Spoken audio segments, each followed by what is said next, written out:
गसी ब्रह्मणि गूढतेजसी सूतो उवाच महीपतिस्त्वत्तत्कर्मगर्ह्यं विचिन्तयन्नात्मकृतं सुदुर्मनः अहो मया नीचमनार्यवत्कृतं निरागसी ब्रह्मणि गूढतेजसी सूत उवाच महीपतिस्त्वत् ततकर्मगर्ह्यं विचिन्तयन्नात्मकृतं सुधर्मना अहो मया नीचमनार्यवत्कृतं निरागसी ब्रह्मणि गूढ़तेजसी। हरे कृष्ण। हरे कृष्ण प्रभु जी।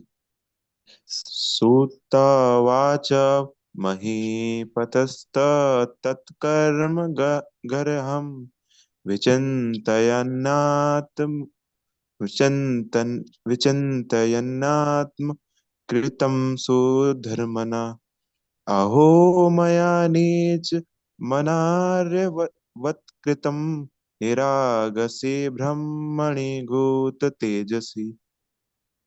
हरे कृष्ण। हरे कृष्णा प्रभु जी, दंडवत प्रणाम।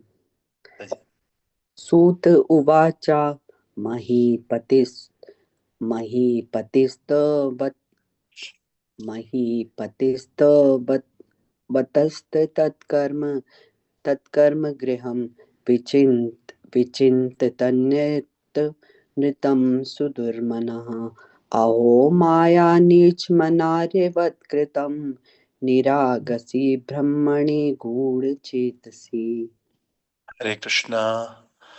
ओके, तो इसका अर्थ इस प्रकार से है।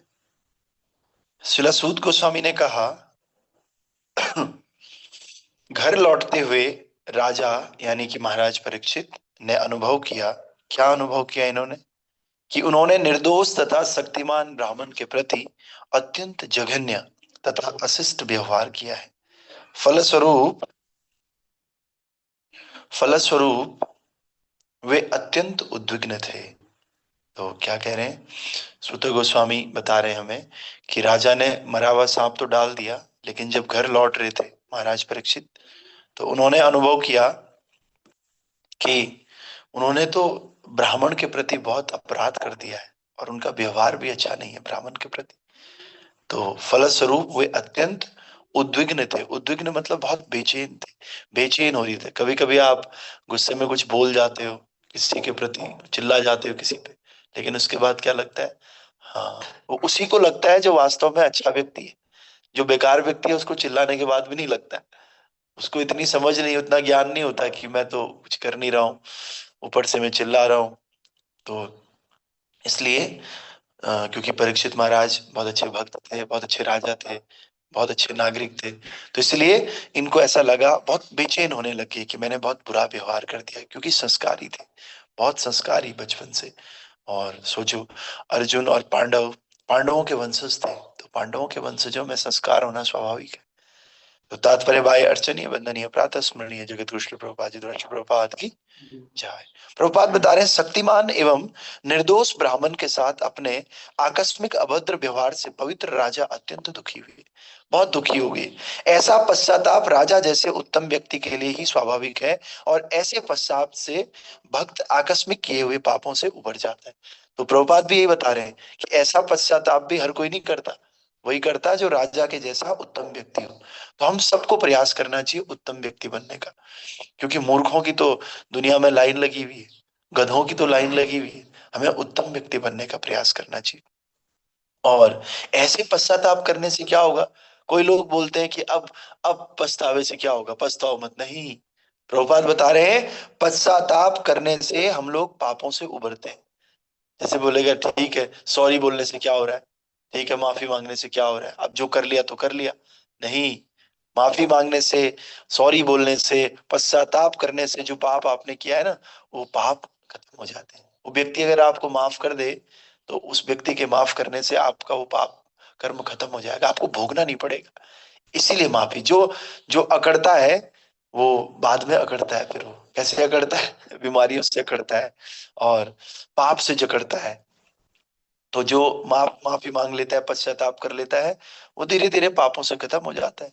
भक्तगण स्वभावतः दोष रहित होते हैं। भक्त द्वारा होने वाले आकस्मिक पापों के लिए खेद प्रकट किया जाता है और भगवत कृपा से ऐसे अनिश्चित पाप पश्चाताप की अग्नि में जलकर भस्म हो जाते हैं। अगर किसी से जाने अनजाने पाप हो गया तो पापों को खत्म करने का एक उपाय है कि आप क्या करो, उसके लिए खेद प्रकट करो, आप दुख प्रकट करो, उसका पश्चाताप करो। और पश्चाताप की आग में अगर आप जलते हो ना, तो उस आग में वो पाप भी जल के खत्म हो जाते हैं। सामने वाला भी ऑटोमेटिकली खुश हो जाएगा। लेकिन एक तो अपराध किया, ऊपर से मानने को भी तैयार नहीं, और ऊपर से पश्चाताप भी नहीं हो रहा है, तो पाप फिर ब्याज के साथ आता है, सूद के साथ। अब ब्याज भी उस पे बड़ा वाला ब्याज लगता है, हर दिन लगता रहता है, लगता रहता है। जो जितना जल्दी उसको वसूल लेता है ना, फिर उस पे ब्याज नहीं लगता। माफी मांगने का सबसे बड़ा फायदा यही है कि फिर उस पे इंटरेस्ट नहीं लगता है पाप पे। पाप कर्म तो हमसे हो ही गया, तो बस माफी मांग ली और जल्दी मांग ली। ये एक रोग की तरह है वास्तव में। जैसे कोई रोग है, किसी को पीलिया हो गया, कैंसर हो गया, अगर उसने इनिशियल स्टेज में ही इलाज कर दिया तो फिर आगे उसको परेशानी नहीं होगी, खत्म हो जाएगा। लेकिन इनिशियल पे नहीं, नहीं मैं नहीं करूंगा, अब तो हो गया, मैं नहीं मानता ये सब। करते करते first stage, second stage, third stage, और करते करते फोर्थ, फिर एक दिन ऊपर भगवान को प्यारा हो जाता है।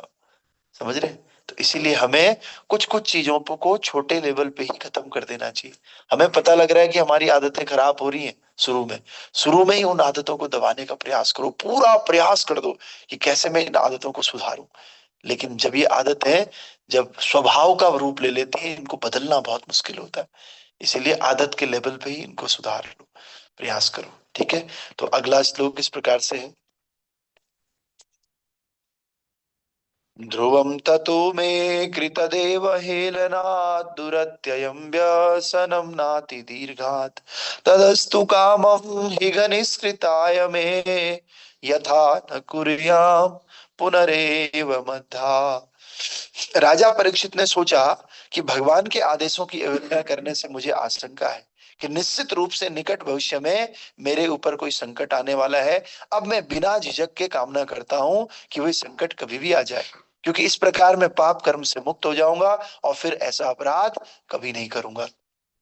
तो ये कह रहे हैं, परीक्षित महाराज ने सोचा कि भाई मैंने तो गलत काम कर लिया, अब इस गलत काम करने के लिए कभी भी मेरे ऊपर अब संकट आ सकता है। तो देखो ये मेंटली पहले ही प्रिपेयर होगी कि अब मेरे ऊपर संकट आएगा, और इच्छा कर रहे हैं वो संकट जल्दी आए, क्योंकि जितनी जल्दी आएगा उतना कम भोगना पड़ेगा, जितना देर में आएगा उतना।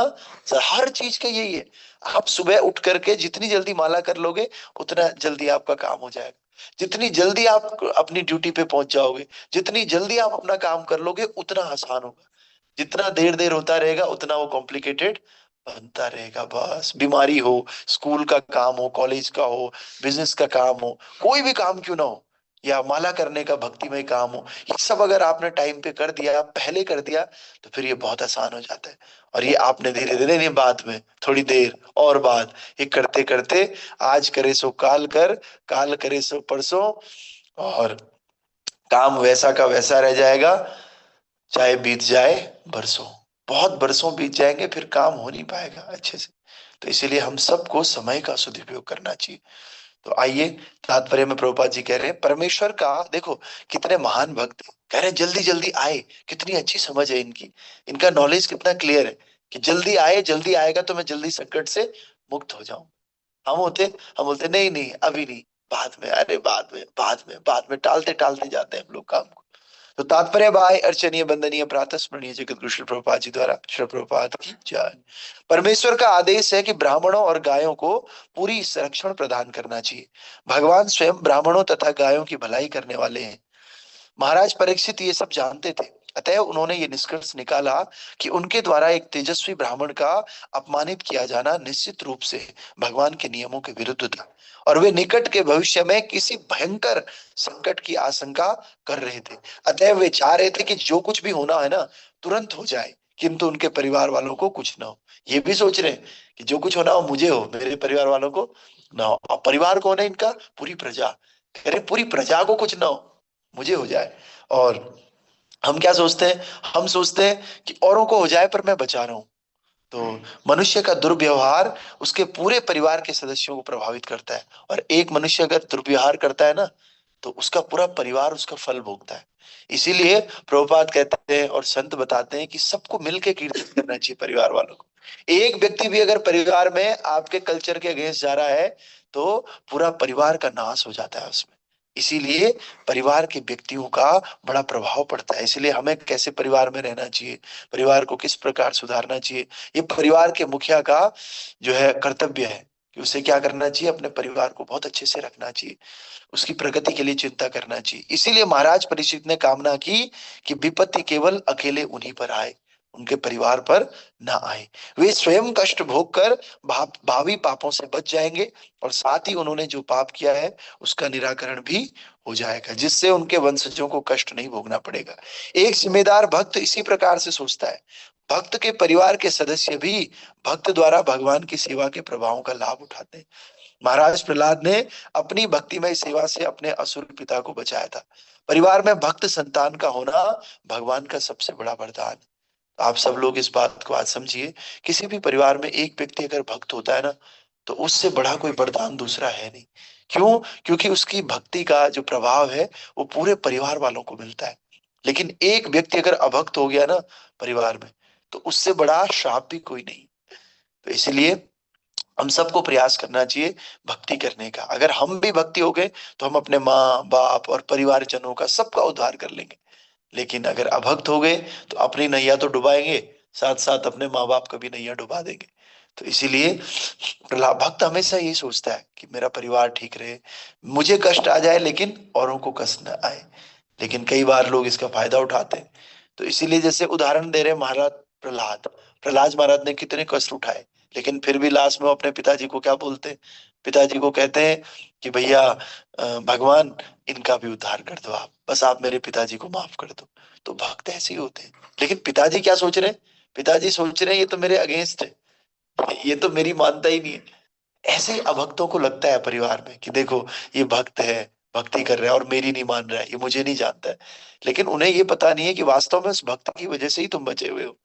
वो भक्त की कृपा है। क्यों? क्योंकि तुम उसके पिताजी हो, और भगवान नहीं चाहते कि तुम्हारे साथ कुछ अनिष्ट हो जाए।